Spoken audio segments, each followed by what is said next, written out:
it's me, Queen Lenore, Love and Live Show.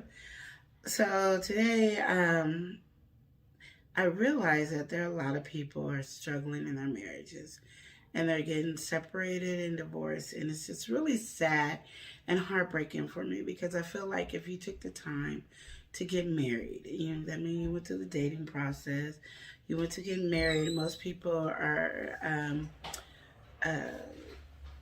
paying a lot of money for their wedding. Thank you, sweetie. Paying a lot of money for their wedding and stuff like that. And then just to end it, it's really sad to me. I mean, I've been married before and I got a divorce. My teeth, because my throat hurt. So anyway, I've been married and got a divorce before. And even though I wasn't married that long with my first husband, it was, I was married to him for a minute, but we separated like after 6 months, so we weren't together. And then I thought, well, I was divorced, and then found out before I got married that I wasn't divorced. It was a whole big old thing. I'll tell you about the story later. But anyway, I just wanted to say to you, women and men, that when you get married, it is supposed to be where you don't get a divorce, but it takes two to tango. So if it's only one person tangling, you can't. If you gotta leave, you gotta leave. I'm not gonna tell you to stay there and be miserable. But I just want you to know that your marriage is not gonna always be the happy moments. You're not gonna always like the person that you're married to. You're not gonna always, matter of fact, you can fall out of love with the person that you're married to. You can hate the person that you're married to. It goes to a big old roller coaster ride because you got to understand you're changing daily, and sometimes we don't communicate and stay connected. So when we change and we kind of grow apart a little, so we have to find our way back to it. But it is one of those things that both parties is working hard to save the marriage can succeed. But if you're not going to work hard to do that, then my thing is think twice before getting married. I have a book. It's taken a while to come out, and it's a premarital book.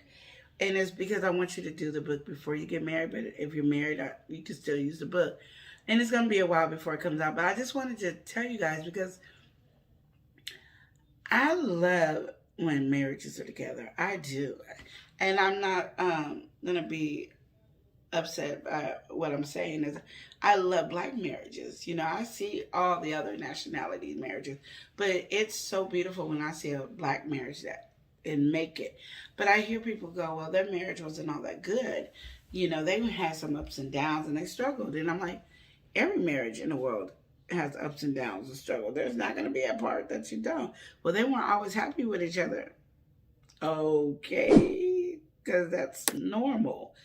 I don't know what fantasy world we're in where we think that a marriage is where nothing ever happens. There's no struggles in there. There's no arguments. There's no financial issues. There's no cheating. There's no that. And I'm not saying every marriage has cheating. I'm not nowhere by me saying. I'm just saying that if you don't have cheating, there's going to be some financial issues. There's going to be some children issues. There's going to be some other issues, depression. There's all kinds of stuff that could cause an issue in marriage. That's why when the vows are saying for better or worse, for richer or poorer, for sickness and health and all that, it covers all that. So how did you get that and think you're going to have this perfect marriage, or you're going to see a perfect marriage that doesn't go through anything? Let's get into reality and understand that marriage is a struggle. It is a work. It's something that you work every day on.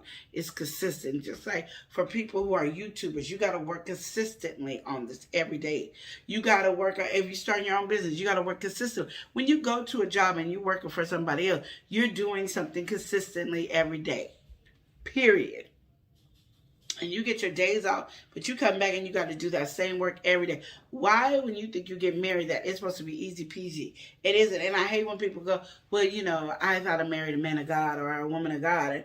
And we just, if you can show me anywhere in the Bible where these people didn't have no issues in the Bible, please send it my way, because I've seen issues. I mean, some dramatic issues, like, Jonah went into the whale, okay? Shadrach, Meshach, and Abednego went in the pit of fire, okay? Lot's wife turned into salt because she couldn't stop being nosy and turned her head backwards and looked.